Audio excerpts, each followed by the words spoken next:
can be a horrible influence on your children. And will most assuredly burn in hell. And while I'm at it, Circuit Playhouse also taught me that a little vibration can cure what ails me. And that finally, after all these years, I have gotten my fill of tuna.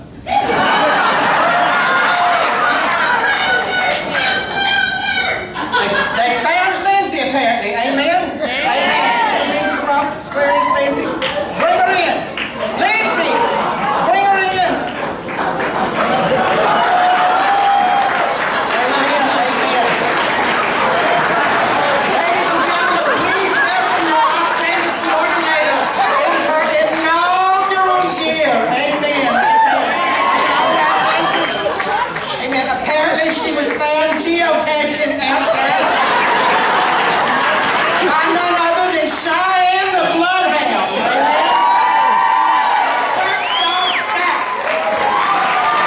And here is Cheyenne coming up the middle row right.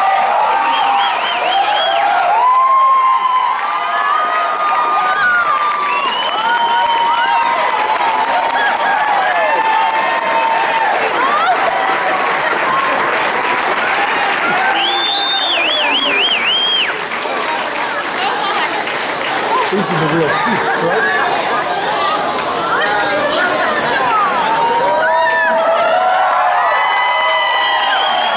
Ladies and gentlemen, this is Pauline Reed, Search Dog South, and Cheyenne the Bloodhound. Amen?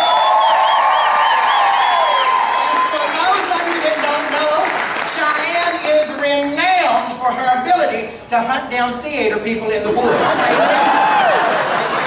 And if you're interested and able, we have a collection box out in the lobby. And if you'd like to make a donation to this wonderful cause, we'd appreciate it. Amen? Thank you for everything you've done to help save our theater.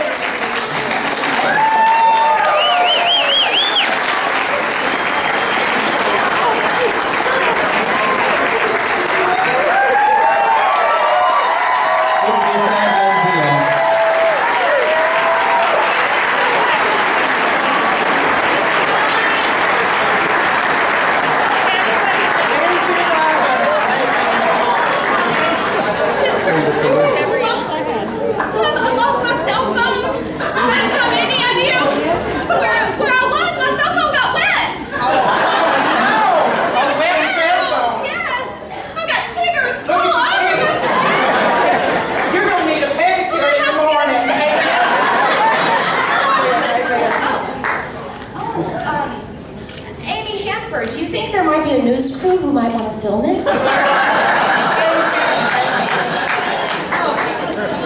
thank you. Oh, thank you, Sister Margaret.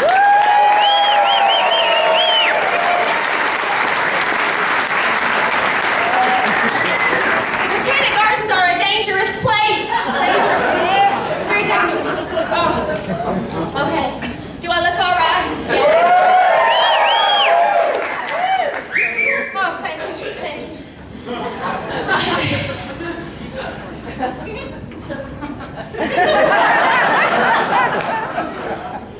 In all seriousness, ladies and gentlemen, judges, sponsors, I'm very happy to be here tonight.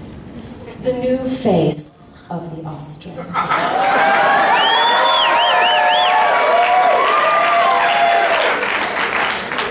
I stand before you tonight as a woman who has finally, after much scratching and clawing, reached the mountaintop. Little did I know when I first attended the Ostranders ceremony many years ago, that someday I would be standing on this stage and have the honor of being crowned as your leader.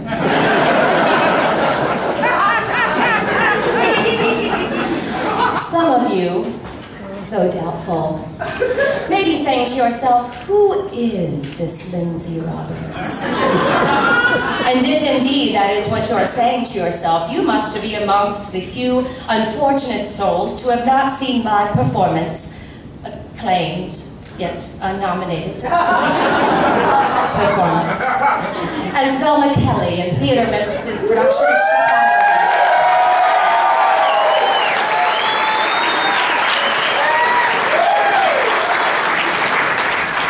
You must have missed my beginnings as a child star in Craig Brewer's first and best film, The Poor and Hungry. The film that set him on such paths to Hustle and Flow, which I was also in, and Black Snake Moan, which I was also in, and Footloose, which, well, I wasn't in that one. And while film directors were fighting to work with me, even rescheduling film shoots in hopes of finding a slot in my busy schedule, finding work in the highbrow world of theater proved to be elusive.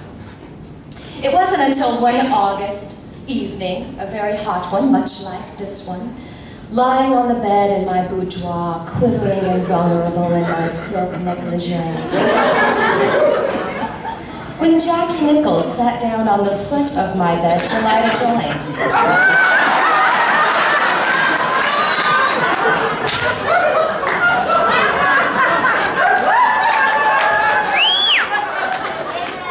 And he said, "Lindsey, I bet we could find a place for you in Peter Pan. I'll talk to Zimmerman."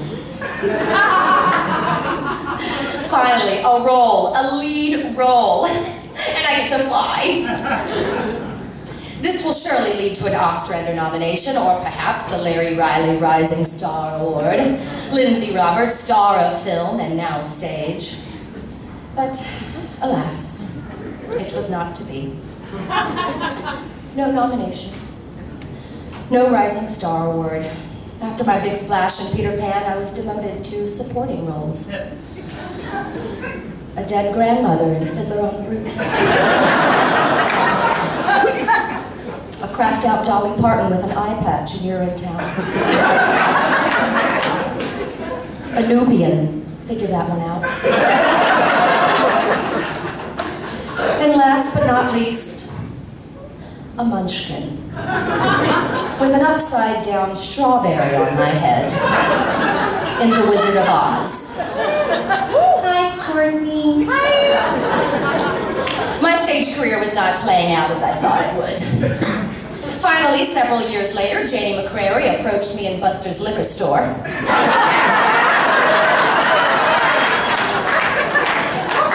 And she said, "I know you. I know you. You used to be somebody. You used to be Peter Pan. You're the one who got knocked up and couldn't fly."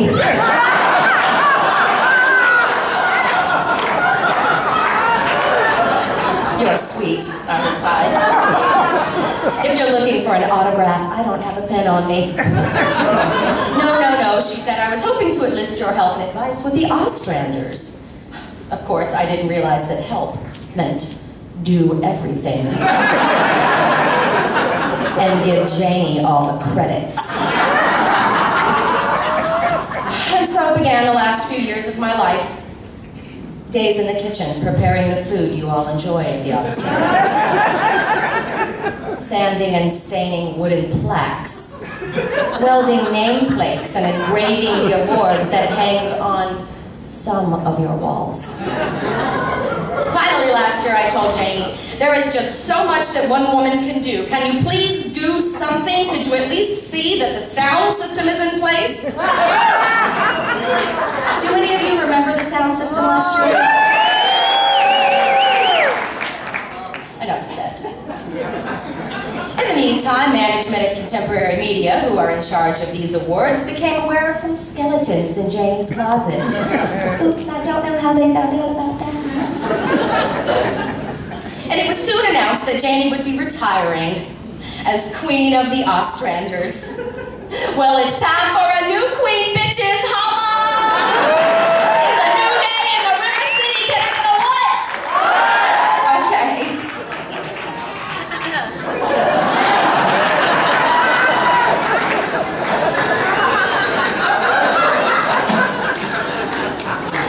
so began my ascension to head bitch of the Ostranders, and what a joy it's been.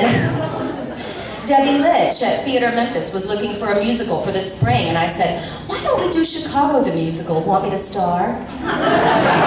Of course, it was the highest attended show in Theater Memphis history. You're welcome, Debbie. Jackie Nichols came to me asking, what can I do to make my measly theater space really special? I said, Jackie, my old trick. You need a Lindsey Roberts rehearsal hall. A few of you know who that is. I have a rehearsal hall. Ekadayu Bandele was looking for a wonderful new space for Hattie Lou Theater, and I said, baby, why don't you come over to Overton Square?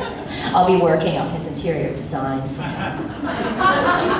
Andre Bruce Ward will now not even consider a textile without asking my advice. Brent Davis at Germantown Community Theater was looking for a way to start out this new season with a bang, and I said, how about Steel Magnolias with me at Shelby? Convulsions are my specialty. Trust me, it worked for Theater Memphis, it'll work for you. Even John Manis called me from Indiana. I want to move back to Memphis, trying to get involved with theater again. I made a phone call to Theater Memphis, and look who's back. And now, thank you. Here we are at the 2012 Ostranders, and it's time for me to recognize my judges.